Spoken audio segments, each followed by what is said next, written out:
Bueno, vamos a empezar con una oración. En el nombre del Padre, del Hijo y del Espíritu Santo. Amén. Oh Espíritu Santo, concédeme todas las gracias. Planta, riega y cultiva en mí el verdadero árbol de vida que es la amabilísima María, para que crezca y dé flores y frutos en abundancia.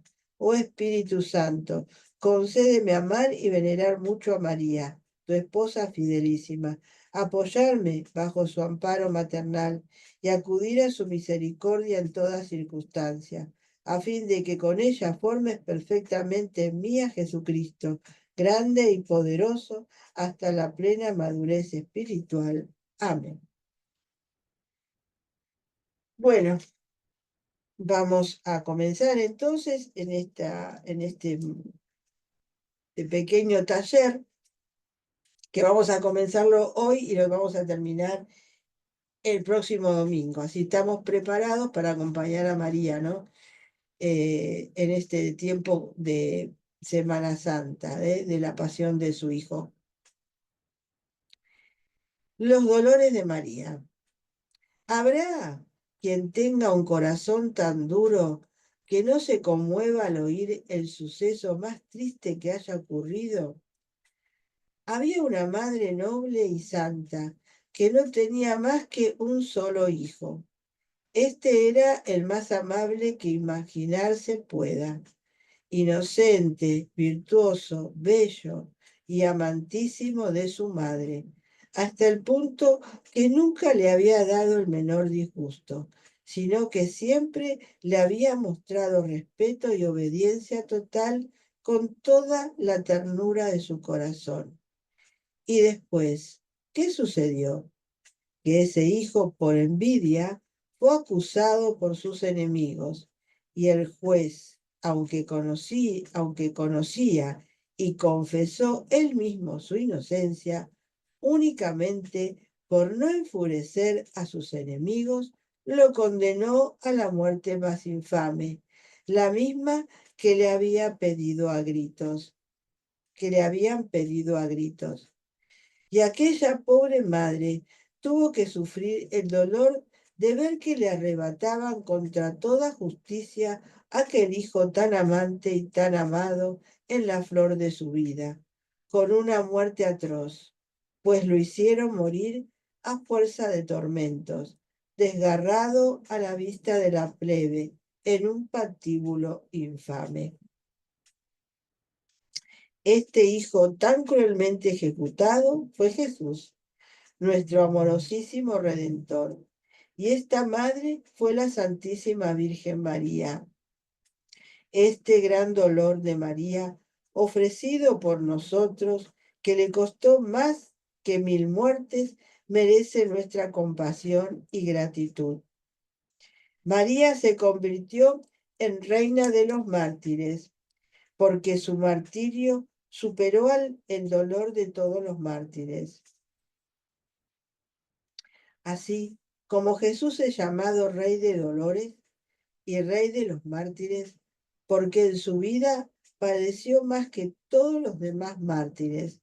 Así también María es llamada con toda propiedad Reina de los mártires, habiendo merecido este honor por haber sufrido el martirio mayor que pueda sufrirse después del de su Hijo. A ella puede aplicarse lo que dice Isaías: te coronará con corona de tribulación. Isaías 22:18. María fue mártir, dice San Bernardo, no por la espada del verdugo, sino por el acerbo dolor del corazón. Como la pasión de Jesús comenzó con su nacimiento, al decir de San Bernardo, María, del todo semejante a su Hijo, padeció su martirio durante toda su vida.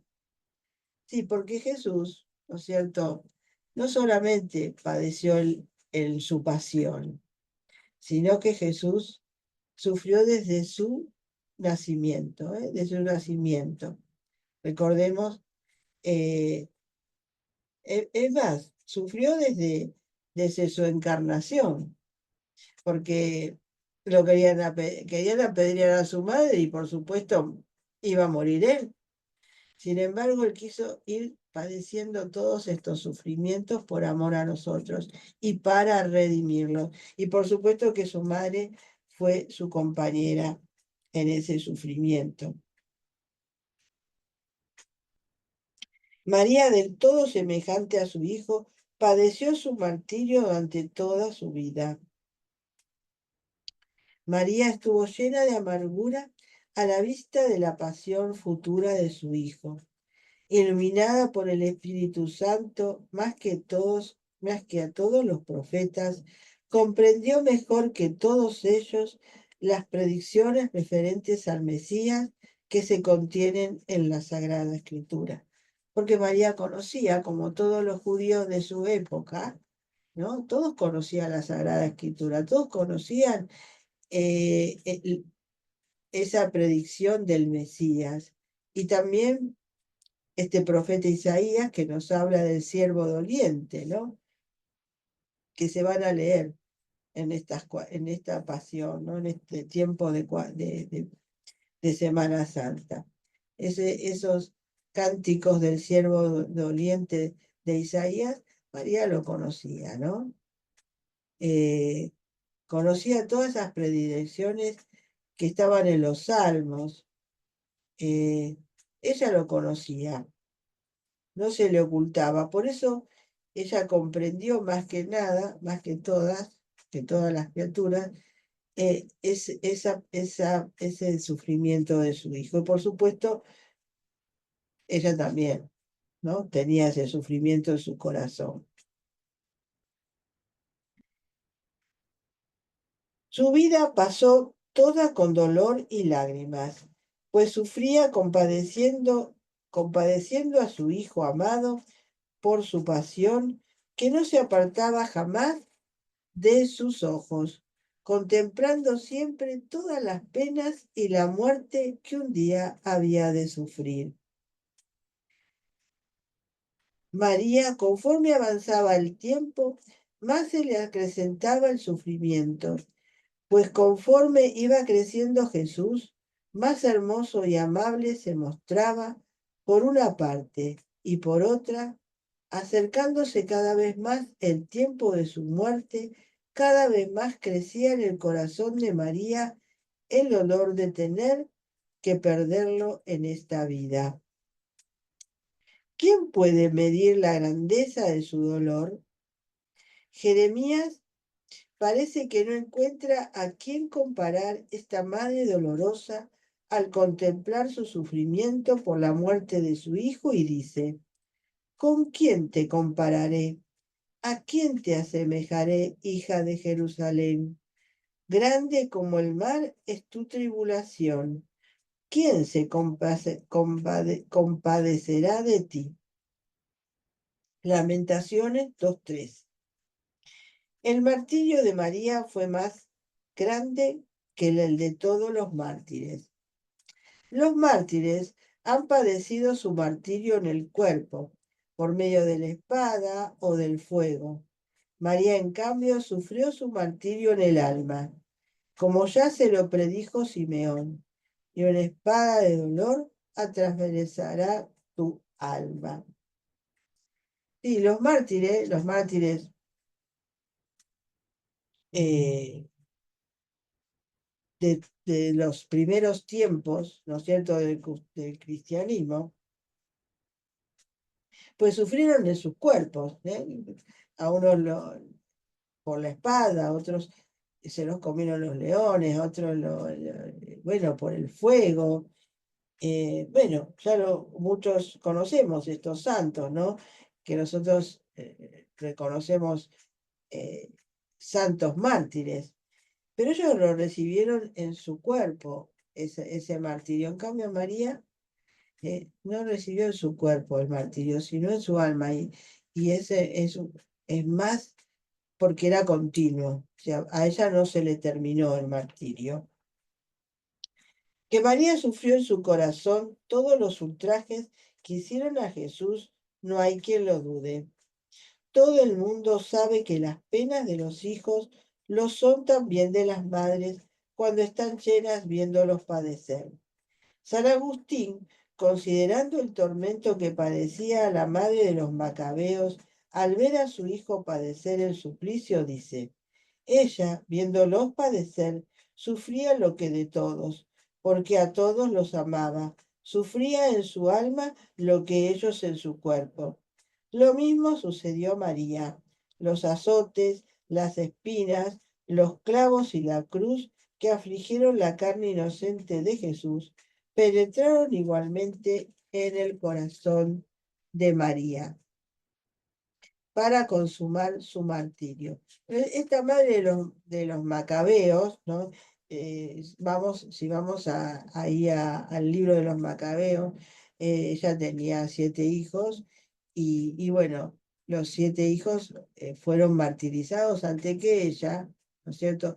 Sin embargo, ella los animaba a permanecer firmes en la fe, porque querían que se convirtieran, ¿no? Entonces, eh, bueno, ellos, alentados por esta madre, ¿no? Valiente, que les decía que debían mantenerse firmes, y fueron muriendo unos tras otros con horribles martirios que le habían hecho. Y el último, el más pequeño de los hijos, también, ¿no?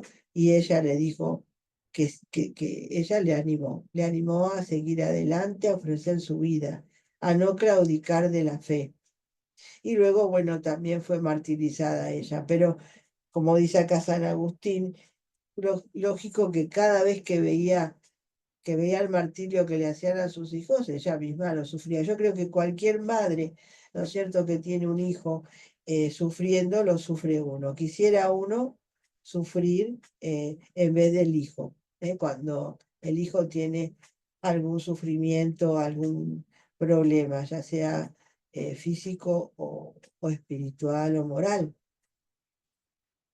La madre sufre siempre por el hijo, ¿no? Más, porque es uno con su hijo. Yo creo, como siempre digo, ¿no? Una madre y el hijo son una sola cosa. No se puede separar uno, porque uno le dio la carne, le dio la sangre, le dio esa vida, ¿no? No le dio el alma, pero sí le dio la vida. Y por supuesto es parte carne de nuestra carne. No podemos nunca separarnos de nuestros hijos, aunque ellos sí se separen por ahí de nosotros. De este modo la Virgen, por la compasión hacia su Hijo, fue flagelada, coronada de espinas, despreciada y clavada en la cruz en su corazón amante.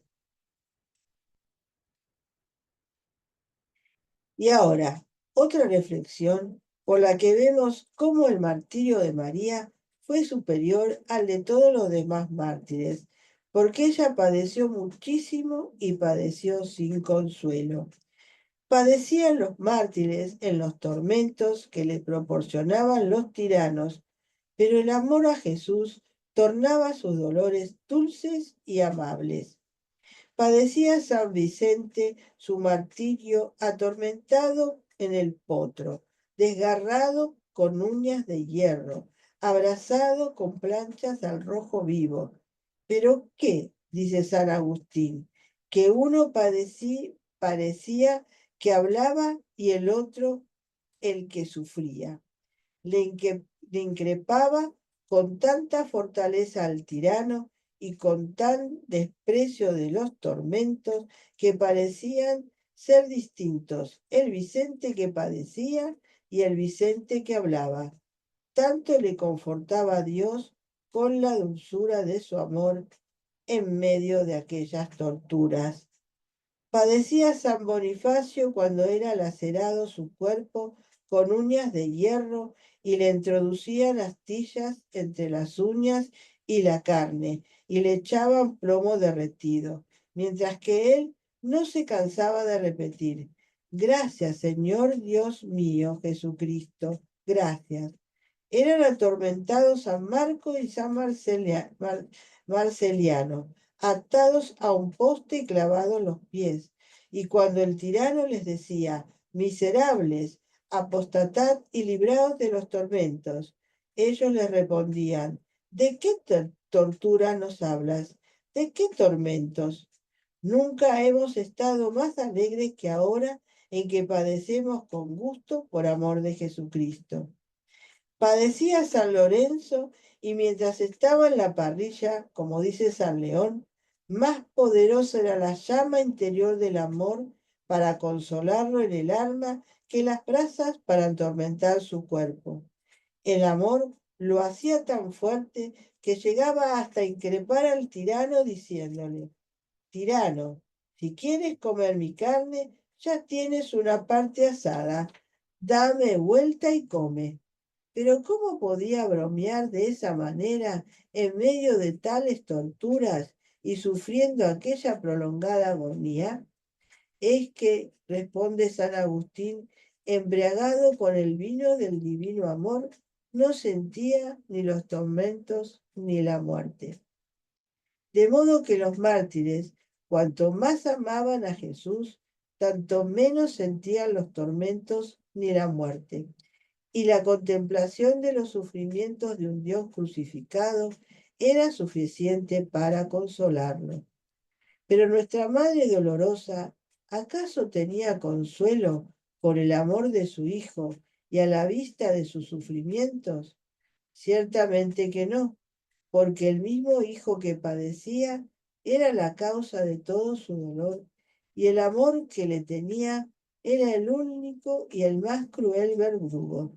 Es que el martirio de María consistió en ver y compadecer al inocente y amado Hijo que sufría sin medida, ¿no? O sea, los mártires, estos nombres que acababa yo de decir, ¿no? Bueno, conocemos esto de, ¿no? De este mártir San Lorenzo, ¿no? Que fue asado en una parrilla y cómo bromeaba, ¿no? Diciéndole, ¿no? Que, bueno, ya lo diera vuelta que ya estaba asado de un lado, ¿no? Y uno cuando lee estas actas martiriales que están, que puede leerlo, lo que realmente pasó, la verdad que se le estremecen las carnes a uno, ¿no? No puede creer esa fortaleza de esa persona, ¿no?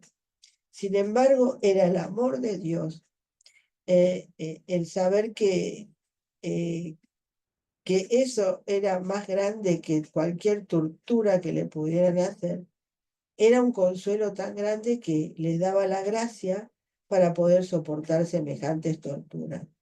En cambio, dice acá que María no pudo tener ese consuelo, ¿no? Porque era el mismo hijo el que sufría, no era el hijo de su amor. Entonces, para ella no hubo consuelo, no hubo consuelo. Que sea, si uno piensa en eso, si uno puede contemplar, o sea, esto que yo estoy hablando y que le estoy trayendo a todos ustedes acá para que me escuchen, es para que cuando meditemos la pasión de Jesús también recordemos lo que sufrió nuestra Madre Santísima, ¿no? Y también meditemos estos dolores de la Virgen y que nos acerquemos a ella para consolarla con nuestro amor. Por lo que cuanto más lo amaba, tanto más su dolor era amargo y sin consuelo. Pero ¿quién puede medir semejante amor? Dice San Amadeo, que en el corazón de María estaban juntas dos formas de amor a su Jesús. El amor sobrenatural con que lo amaba como a su Dios y el amor natural con que lo amaba como a su Hijo. Sea, ella tenía esos dos amores, o sea, Dios, recuerden que María era inmaculada, ella había sido creada sin el pecado original, por lo tanto, todo el amor de Dios estaba en su corazón. O sea, ese amor sobrenatural, que es ese mismo amor sobrenatural que tenían los mártires, ¿no? Y que le daba la fortaleza para soportar el martirio. Pero ella a la vez tenía el otro amor, el amor a su hijo como hijo de ser humano, ¿no? O sea, eran dos amores. Imaginemos a la Madre de Dios a la vista de su hijo moribundo en la cruz. que aplicándose las palabras de Jeremías nos dice: oh vosotros, todos los que pasáis por el camino, mirad y ved si no hay dolor semejante a mi dolor. Jeremías 1:12. Mirar a la Virgen en su dolor, ese contemplar a María en todo su dolor. Tan grande amor de María merece de nosotros absoluta gratitud, y nuestro agradecimiento ha de consistir al menos en meditar y compadecer su dolor. ¿Cuánto agradece la Virgen el que se haga memoria de sus dolores? Por eso son tan grandes las gracias prometidas por Jesús a los devotos de los dolores de María. O sea, esto de compadecernos de la Virgen, de acompañarla a la Virgen en su dolor, Jesús nos promete gracias. ¿Sí? Recordemos, o sea, que nosotros, yo lo que voy a después a desarrollar, voy a hacer el primer dolor este día y después los otros el próximo domingo, son estos 7 dolores de la Virgen que meditamos siempre en Semana Santa, ¿no? Y Jesús ha prometido a los devotos de estos dolores promesas. La primera promesa dice que el que invoque a la Madre de Dios, recordando sus dolores, tendrá la gracia de hacer verdadera penitencia de todos sus pecados, que los consolará en sus tribulaciones, especialmente en la hora de la muerte, que imprimirá en sus almas el recuerdo de su pasión y en el cielo se lo premiará, y que confiará esos devotos a María para que disponga de ellos según su agrado y les obtenga todas las gracias que desea. Hermoso estas promesas que nos da Jesús cuando nosotros acompañamos a su madre en su dolor. Bueno, ahora entonces vamos a entrar en este primer dolor de la Virgen, ¿no? La profecía del anciano Simeón. En este valle de lágrimas, todo hombre nace llorando y tiene que padecer los males de cada día, que cada día le sobrevienen. Pero cuán penosa sería la existencia si uno supiera los males que le van a sobrevivir. Dice Séneca, calamitosa sería la situación del que conociera el futuro. Antes de que llegasen las miserias, ya sería desdichado. El Señor tiene esa condescendencia con nosotros, al no dejarnos conocer las cruces que nos esperan, para que, si las hemos de padecer, las padezcamos solo una vez. Pero no tuvo este miramiento con María, la cual, porque Dios la quiso reina dolorosa y en todo semejante a su Hijo, quiso que tuviera siempre ante los ojos y que sufriera continuamente todas las penas que le esperaban. Estas penas fueron las de la pasión y muerte de su amado Jesús. He aquí que el santo anciano Simeón en el templo, después de haber recibido en sus brazos al divino infante, le predice que aquel hijo suyo tenía que ser el signo de todas las contradicciones y persecuciones de los hombres. Este está puesto como señal para ser discutida, y que por esto la espada del dolor debía atravesar el alma de María. Y una espada de dolor atravesará tu alma, le dice Simeón a la Virgencita. Fue revelado a Santa Teresa, la Madre Benedictísima, aunque sabía desde el principio el sacrificio de su vida que iba a ofrecer su Hijo por la salvación del mundo. Sin embargo, desde esa profecía conoció en particular y más en detalle las penas y la muerte despiadada que le había de sobrevenir a su amado Hijo. Conoció que lo iban a contradecir en todo, en la doctrina, porque en vez de creerle, lo habían de tener por blasfemo al afirmar que era hijo de Dios, como lo declaró el impío Caifás cuando dijo: ha blasfemado, es reo de muerte. Le llevaron la contraria en la estima que se merecía porque era noble de estirpe real y fue despreciado como plebeyo. ¿Acaso no es este el hijo del artesano? ¿No es este el carpintero, el hijo de María? Era la misma sabiduría y fue tratado de ignorante. ¿Cómo es este que sabe de letras si no ha estudiado? De falso profeta, y cubriéndole con un velo, le preguntaban: adivina, ¿quién es el que te ha pegado? Lo trataron de loco. Está loco, ¿por qué le escucháis? Fue tratado de bebedor y glotón y amigo de pecadores y publicanos. Lo tuvieron por hechicero, echa a los demonios con el poder de los demonios, por hereje y endemoniado. ¿No decimos con razón que eres un samaritano y que tienes un demonio?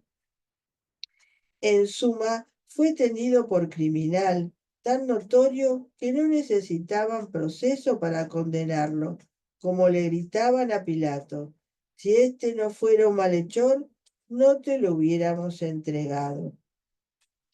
Tuvo que verse afligido en el alma porque hasta su eterno Padre, para que la divina justicia quedara satisfecha, no quiso atender la oración que le dirigió en el huerto, cuando le rogó: Padre, si es posible que pase de mí este cáliz. Y lo abandonó en el medio del temor, del tedio y la tristeza, de modo que el afligido Señor exclamó: triste está mi alma hasta la muerte, y abrumado de angustia llegó a sudar como gotas de sangre, contrariado y perseguido en su cuerpo y en su vida, pues basta decir que fue atormentado en todos sus sagrados miembros, en las manos y en los pies, en el rostro y en la cabeza, en todo su cuerpo, hasta llegar a morir desangrado y denigrado en un vil madero.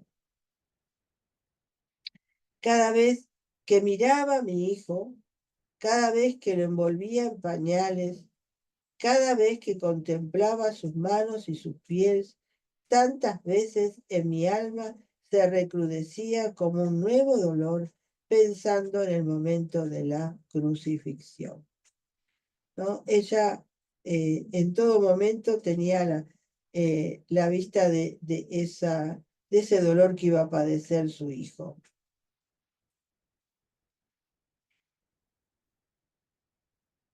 Contemplando a María, piensa que mientras le daba el pecho a su hijo, le decía: manojito de mirra, es mi amado para mí, morará entre mis pechos. Hijo mío, te estrecho entre mis brazos, porque eres lo más amado para mí. Pero cuanto más te amo, más te transformas en manojito de mirra y causa de mi dolor, pues solo pienso en tus sufrimientos.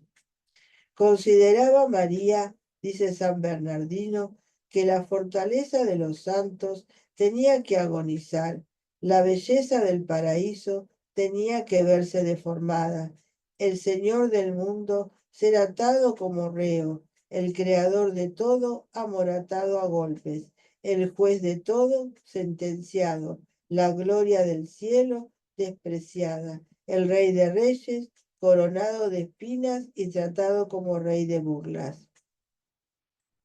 Se le reveló a Santa Brígida que la afligida madre, sabiendo cuánto tenía que padecer su hijo, alimentándolo, pensaba en la hiel y el vinagre. Cuando lo envolvía en pañales, pensaba en los cordeles con que lo habían de maniatar.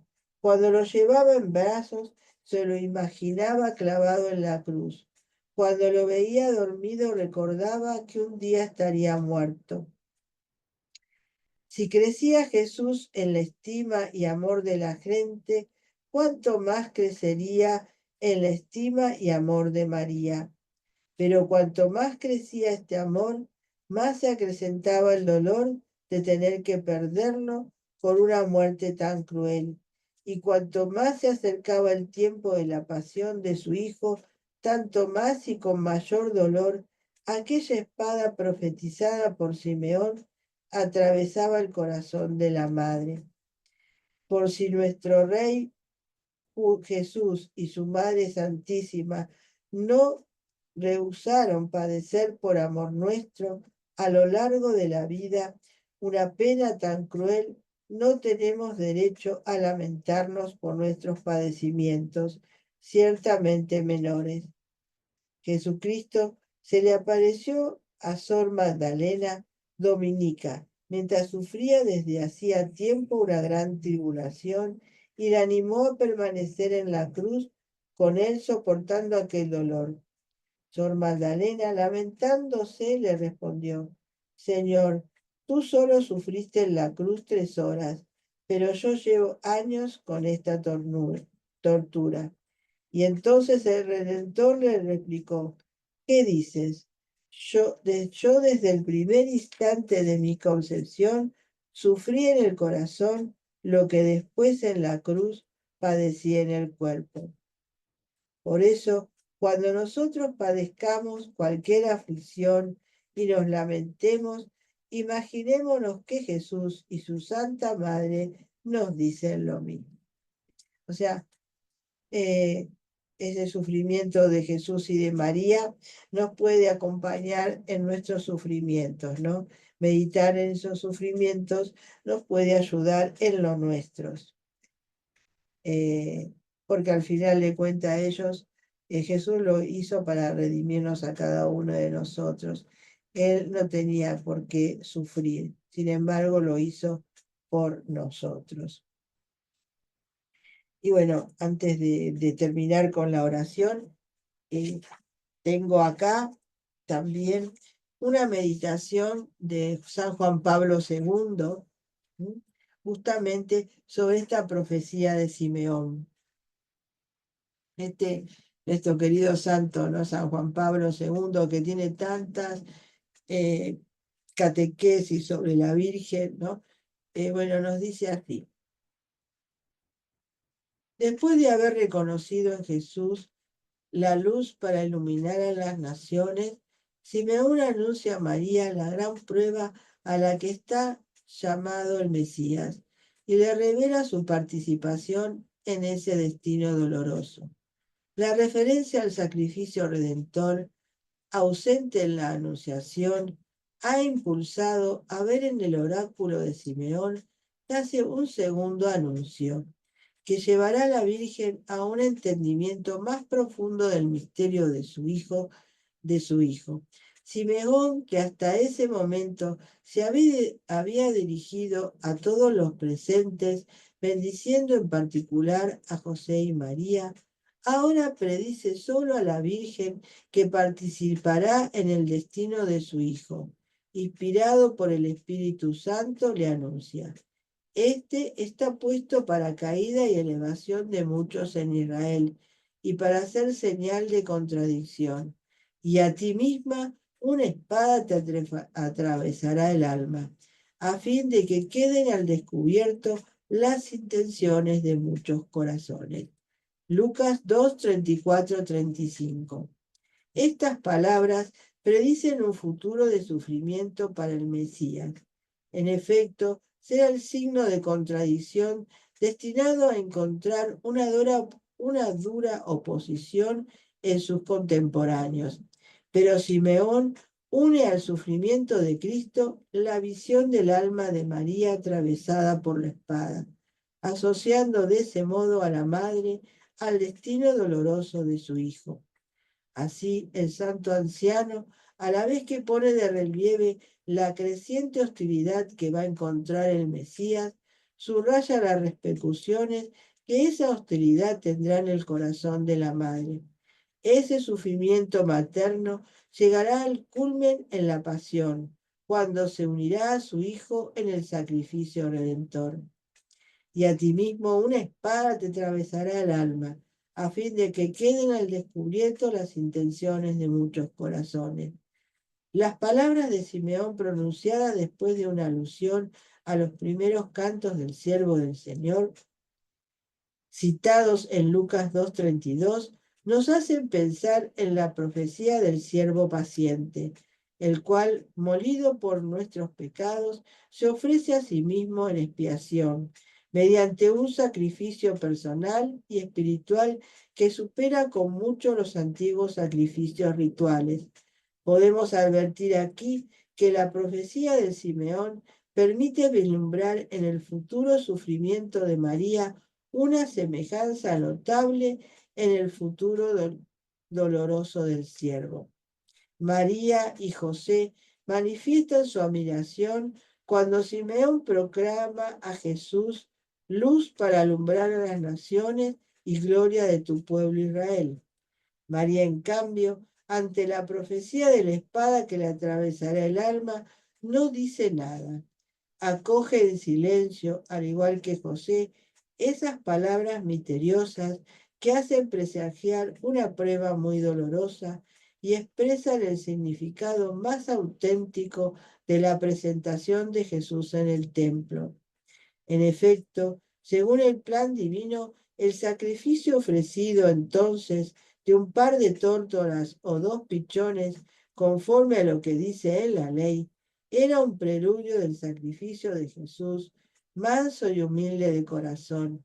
En él se haría la verdadera presentación que asociaría a la madre a su hijo en la hora de la redención. Después de la profecía de Simeón, se produce el encuentro con la profetisa Ana, que también alaba a Dios y hablaba del niño a todos los que esperaban la redención de Jerusalén. La fe y la sabiduría profética de la anciana, que sirviendo a Dios noche y día, mantiene viva con ayunos y oraciones la espera del Mesías, dan a la Sagrada Familia un nuevo impulso a poner su esperanza en el Dios de Israel. En un momento tan particular, María y José seguramente consideraron el comportamiento de Ana como un signo del Señor, un mensaje de fe iluminada y de servicio perseverante. A partir de la profecía de Simeón, María une de modo intenso y misterioso su vida a la misión dolorosa de Cristo. Se convertirá en la fiel cooperadora de su Hijo para la salvación del género humano. Bueno, esto que nos dice San Juan Pablo II y que lo ha dicho muchas veces, también otros papas, ¿verdad? Esa corredención mariana, ¿no?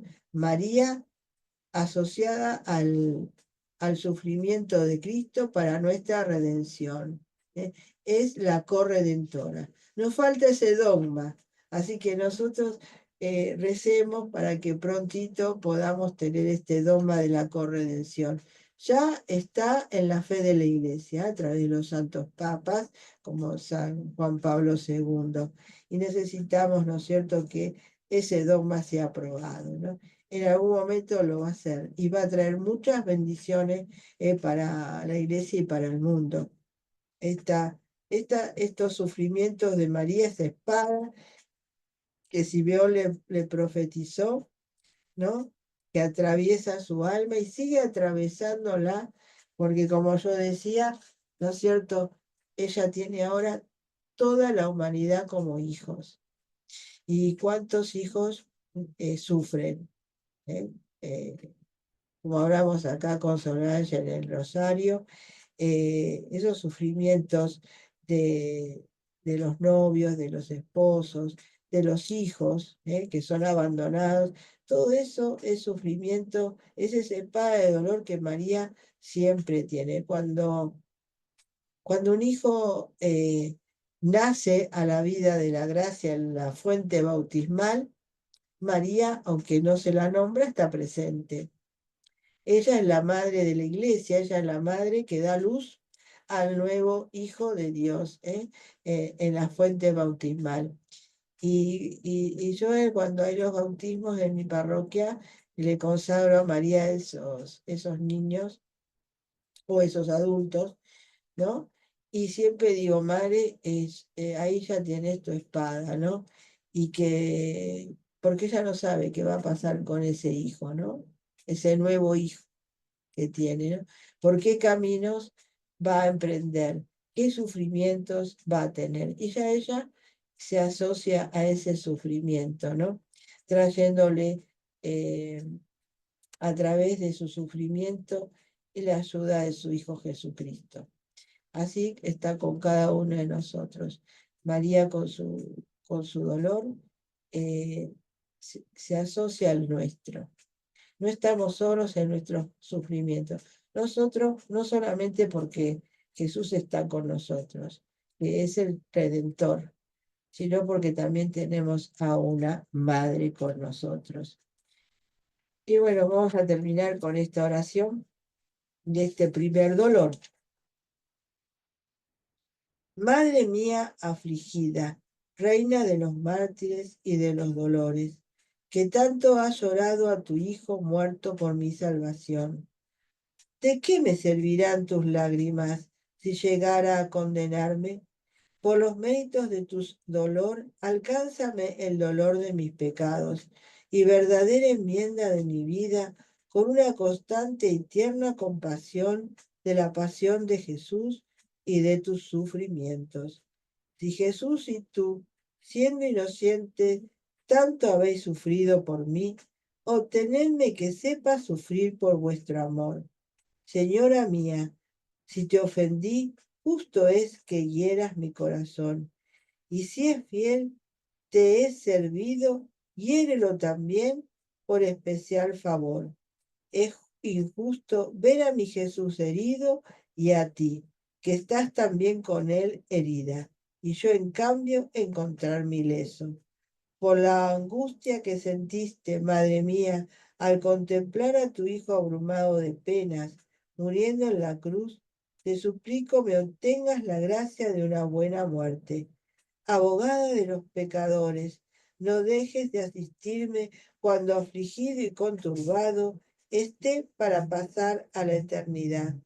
Os invoco ahora si no tengo voz para invocar el nombre de Jesús y el tuyo, y pido a tu Hijo y a ti, me socorráis en el último instante, y ahora digo, Jesús y María, mi esperanza, a vosotros encomiendo el alma mía. Amén.